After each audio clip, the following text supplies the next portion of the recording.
23 December 6টি দল নিয়ে শুরু হচ্ছে বিজয় দিবস হকি টুর্নামেন্ট। আর নতুন বছরের এপ্রিল মে মাসে প্রিমিয়ার লিগ আয়োজনের পরিকল্পনা করছে হকি ফেডারেশন, জানালেন সংগঠনটির নতুন সাধারণ সম্পাদক রিয়াজুল হাসান। বলেছেন, দাম্ভিকতা ঝেড়ে ফেলে ক্লাব কর্তাদের খেলোয়াড় বান্ধব সিদ্ধান্ত নিতে হবে।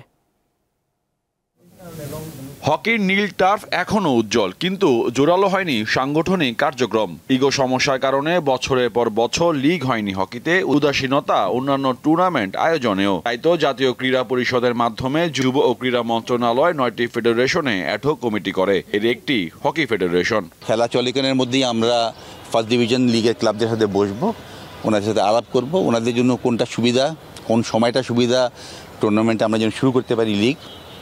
এর সাথে সেকেন্ড ডিভিশনের সাথেও বসবো, প্রিমিয়ার লিগের সাথেও বসবো, কি আমরা হয়তো এপ্রিল মে দিকে আমরা লিগ শুরু করে দিতে পারবো।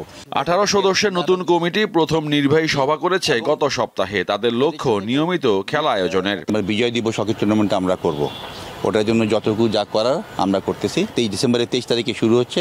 দ্রুত দেশের হকিতে ক্যালেন্ডার ঘোষণার কথা জানান এই কর্মকর্তা। ক্যালেন্ডার তৈরি করলে হবে না, এই ক্যালেন্ডার তৈরি করতে আমাদের ক্লাবের সহায়তা লাগবে। মোহাম্মদ হাসিব, দীপ্ত স্পোর্টস, ঢাকা।